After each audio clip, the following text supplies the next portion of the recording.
একদা বুখারার বর্তমান উজবেকিস্তান সবুজ শ্যামল প্রান্তরে বাস করতেন এক যুবক, যার নাম ছিল আবু আলী আল হুসাইন ইবনে আবদুল্লাহ ইবনে সিনা, যিনি পরবর্তীকালে ইবনে সিনা নামেই বিশ্বজুড়ে পরিচিতি লাভ করেন। ছোটবেলা থেকেই তার জ্ঞান পিপাসা ছিল প্রবল। তিনি দিনের পর দিন কিতাবের পর কিতাব অধ্যয়ন করতেন, যেন জ্ঞানসাগরের অতল গভীরে ডুব দিতে তার ক্লান্তি ছিল না।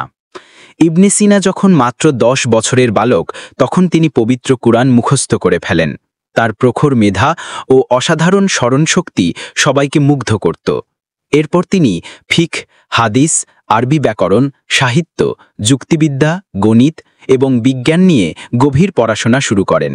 তার শিক্ষকেরাও তার প্রতিভায় বিস্মিত হতেন।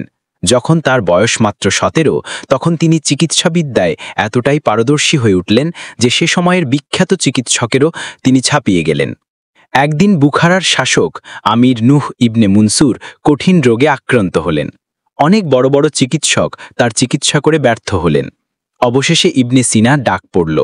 যুবক ইবনে সিনা নির্ভয়ে আমিরের কক্ষে প্রবেশ করলেন এবং অত্যন্ত বিচক্ষণতার সাথে রোগীর শারীরিক অবস্থা পর্যবেক্ষণ করলেন। দীর্ঘ পরীক্ষার পর তিনি রোগ নির্ণয় করলেন এবং এমন এক পথ্য ও চিকিৎসার পদ্ধতি বাতলে দিলেন যা আগে কেউ ভাবেনি। আল্লাহ তাআলার রহমতে এবং ইবনে সিনার সুচিকিৎসায় আমির দ্রুত সুস্থ হয়ে উঠলেন। আমির নুহ ইবনে মুনসুর ইবনে সিনার জ্ঞান ও প্রতিভায় এতটাই মুগ্ধ হলেন যে তাকে রাজকীয় গ্রন্থাগারে অবাধ প্রবেশের অনুমতি দিলেন। এটি ছিল ইবনে সিনার জন্য এক বিশাল সুযোগ।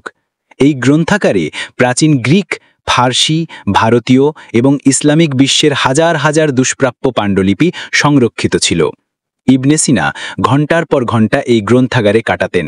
তিনি কেবল কিতাব পড়েই ক্ষান্ত হতেন না, বরং প্রতিটি জ্ঞানের শাখাকে পুঙ্খানুপুঙ্খভাবে বিশ্লেষণ করতেন এবং নতুন নতুন ধারণা ও তত্ত্ব উদ্ভাবন করতেন। তিনি জানতেন, জ্ঞানের প্রকৃত উৎস কেবল কিতাবের পাতায় সীমাবদ্ধ নয়, বরং তা আল্লাহ তাআলার সৃষ্টির মাঝেও নিহিত। তাই তিনি প্রতিনিয়ত প্রকৃতির রহস্য উন্মোচনে সচেষ্ট ছিলেন। তার সবচেয়ে বিখ্যাত গ্রন্থ আল কানুন ফি আল তিব, চিকিৎসাবিদ্যার বিধান, যা বহু শতাব্দী ধরে ইউরোপীয় বিশ্ববিদ্যালয়গুলিতে চিকিৎসাবিদ্যার প্রধান পাঠ্যপুস্তক হিসেবে পড়ানো হয়েছে। এই গ্রন্থে তিনি রোগের কারণ, লক্ষণ, চিকিৎসা পদ্ধতি এবং ঔষধ তৈরি সম্পর্কে বিস্তারিত বর্ণনা করেছেন। ইবনে সিনা শুধু একজন চিকিৎসকই ছিলেন না, তিনি ছিলেন একজন দার্শনিক, জ্যোতির্বিজ্ঞানী, গণিতবিদ, রসায়নবিদ এবং বহু জ্ঞানের শাখার অধিকারী একজন মুসলিম পলিম্যাথ। তার জীবন আমাদের শিখিয়ে যায় যে জ্ঞান অন্বেষণ একটি নিরন্তর প্রক্রিয়া এবং আল্লাহ তাআলা জ্ঞানীদের মর্যাদা বৃদ্ধি করেন।